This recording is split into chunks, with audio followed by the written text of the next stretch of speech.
कमाई की बात हुई, शायद ये पहला करेक्शन है कोविड के बाद का जो हमारी कंपनियों की कमाई कम होने के डर से हुआ है। हाँ। अब तक नहीं तो डर ही नहीं था कि ठीक है रशिया यूक्रेन लड़ रहे होंगे ना, थोड़े दिन में ठंडे हो जाएंगे, कोई कहीं कुछ और हो रहा है या अमेरिका में कुछ हो रहा है। सो ये फंडामेंटल रीजन से करेक्शन पहली बार आ रहा है हमारे बाजार में।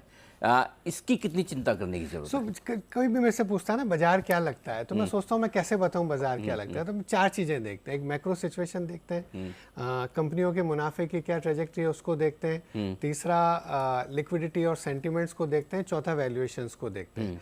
तो ओवरऑल मैक्रो सिचुएशन भारत की हर दृष्टि से अच्छी है। थोड़ा बहुत अभी जैसे स्लो डाउन देखने को मिल रहा है, चाहे कार सेल्स में देखो, अर्बन कंजम्पशन थोड़ा सा कम हो रहा है, तो रूरल कंजम्पशन में वापस कुछ आशा की किरण जगी है ये क्वार्टर से, बट वो धीरे धीरे टाइम लगेगा। लेकिन अर्बन में थोड़ा सा स्लो डाउन दिख रहा है। बट ओवरऑल अगर एक्सटर्नल सिचुएशन देखें, फॉरेक्स रिजर्व्स देखें, ग्रोथ इन्फ्लेशन का डायनामिक्स देखें, सब कुछ देखें तो भारत की स्थिति बहुत अच्छी है आर्थिक तरीके से मैक्रो से। कंपनियों के मुनाफे में जो एक्सपेक्टेशंस थी, पिछले क्वार्टर भी थोड़े से कम आए, इस बार भी थोड़ा सा लग रहा है कि अर्निंग्स के डाउनग्रेड हो जाएंगे। तो जो एक चाहे निफ्टी देखें, BSE 500 देखें, कोई भी इंडेक्स देखें, तो वो थोड़ा सा बाजार के लिए अच्छा नहीं है। तीसरा लिक्विडिटी एंड सेंटिमेंट्स, तो पैसा तो आ रहा है, ठीक है, FPI की सेलिंग हो गई, बट ओवरऑल सेंटिमेंट्स मुझे लगता है कि थोड़ा सा भी करेक्शन हो गया। वैल्यूएशन चौथी चीज़ है, वैल्यूएशंस अगर थोड़े से ठीक हो गए तो लिक्विडिटी सेंटिमेंट्स तो वापस ठीक हो जाएंगे। मेन चीज़ है कि अर्निंग्स की वापस ट्रेजेक्ट्री अगले साल की अच्छी होनी चाहिए। इस बार हमने काफ़ी सेक्टर्स में देखा है कि कंपनियों के मुनाफे ऐसे नहीं आए या रेवेन्यू ग्रोथ वैसी नहीं आई जैसी एक्सपेक्टेशन थी, जैसी उम्मीदें थी, उससे कहीं ना कहीं हम थोड़ा नीचे आ गए। ठीक बात है। तो थोड़ी कंपनियों की कमाई इस बार ठंडी होती हुई दिखी, लेकिन इसी के साथ वैल्यूएशन भी थोड़े ठीक हो रहे हैं क्योंकि मार्केट में करेक्शन आया। अब बड़ा सवाल ये कि जब भी तेज़ी होगी भारत में, जब भी करेक्शन पूरा होगा, वापस चढ़ेंगे, तो बढ़ेंगे क्यों?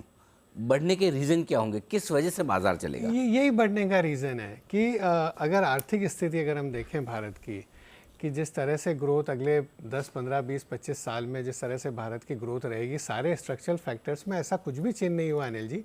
कोई एक दो क्वार्टर्स के नतीजे खराब आने से ऐसा नहीं है कि भारत की स्टोरी जो हम साल भर पहले बोल रहे थे वो बिगड़ गई है। सब लोग एक ही बात कर रहे थे कि वो जो एक्सपेक्टेशन है और उसके सामने हम जो हिसाब से प्राइस दे रहे हैं उसमें गैप बढ़ता जा रहा है। और कुछ कुछ क्षेत्र ऐसे थे जहां पर वो गैप बहुत बड़ा हो गया। कोई लग रहा है अभी अगले 10 वर्षों में क्षेत्र अच्छा करेगा, लेकिन 1-2 साल में ही पूरा हमने प्राइस में उसको कवर कर लिया।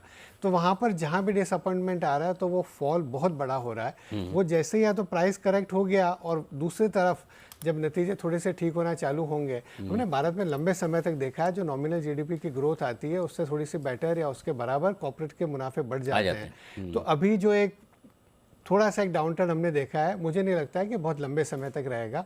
और मुझे लगता है सारे पॉलिसी मेकर्स भी उसको देख रहे होंगे, सरकार भी कदम लेगी, कॉर्पोरेट्स भी अपना कहीं ना कहीं कोर्स करेक्शन करते हैं और प्राइस जब ठीक हो जाता है तो कहीं ना कहीं बाइंग आई जाती है।